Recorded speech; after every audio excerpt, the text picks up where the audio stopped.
মাস দেড়েক ধরে চলা যে তেলের সংকট পাম্পগুলোতে সেটির কি অবস্থা সেটা আমরা একটু এবার জানতে চাই। তেলের পাম্পের পরিস্থিতি জানাতে রাজধানীর মহাখালী এলাকা থেকে সরাসরি যুক্ত হচ্ছেন সহকর্মী মাহমুদুল হাসান নাজিম। নাজিম, একে তো বৈরী আবহাওয়া, তার উপর তেল সংকট কিছুটা কেটেছে কিনা জানাবেন, পাম্পগুলোতে লাইন এখনো দীর্ঘ আছে কিনা?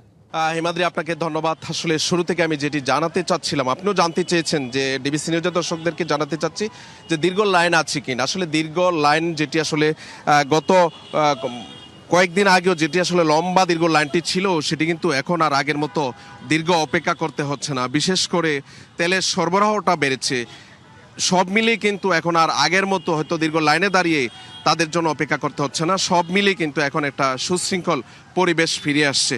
তো সাধারণ মানুষ আগে যেটি আসলে লম্বা লাইন ছিল, 10-12 ঘন্টা লাইনে দাঁড়িয়েও কিন্তু তারা আসলে তেলের জন্য যে একটি হাহাকার অবস্থা ছিল সেটি কিন্তু অনেকটাই কমে আসছে। তবে সুশৃঙ্খল ফিরতে আরও কিছুদিন পর্যন্ত হয়তো বা অপেক্ষা করতে হবে।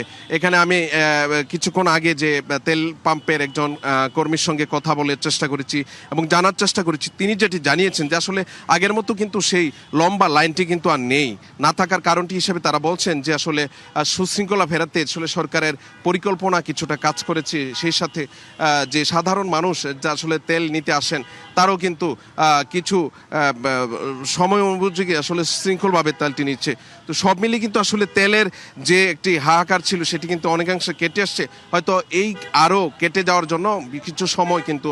তো আমি আসলে এই মুহূর্তে একজন যে গাড়ির চালক আছেন তার সঙ্গে একটু কথা বলার চেষ্টা করব। আমি একটু আপনার সাথে কথা বলতে চাচ্ছি একটু।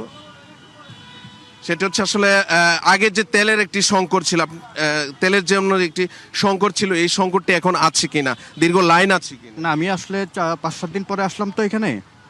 প্রথমে একদম লাইন ছাড়াই ঢুকে গেছি, কোনো তেলের সংকট পাইনি। আচ্ছা, আগে দীর্ঘ মানে লম্বা সময় 12-13 ঘন্টা লাগতো, আমার 4 ঘন্টা 5 ঘন্টাও লেগেছে সময়। সব মিলে এখন কেমন আপনি দেখছেন? আজকে এখন তো দেখলাম কোনো লাইন নেই, এমনিতেই তেলের লাইন পেয়ে গেলাম। হিমাদ্রি, তারা যেটি বলছেন আসলে সব মিলে কিন্তু আগে যেটি আসলে তেলের জন্য যেটি লম্বা লাইন ছিল সেই লাইনটি কিন্তু এখন আর নেই।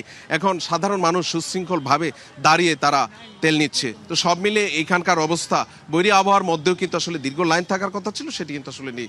সব মিলিয়ে সুশৃঙ্খলভাবে এখান থেকে তেল নিতে পারছে মানুষ। এই ছিল আমার কাছে এখানকার অবস্থা। ধন্যবাদ নাজিম আপনাকে আমাদের সাথে যুক্ত হওয়ার জন্য।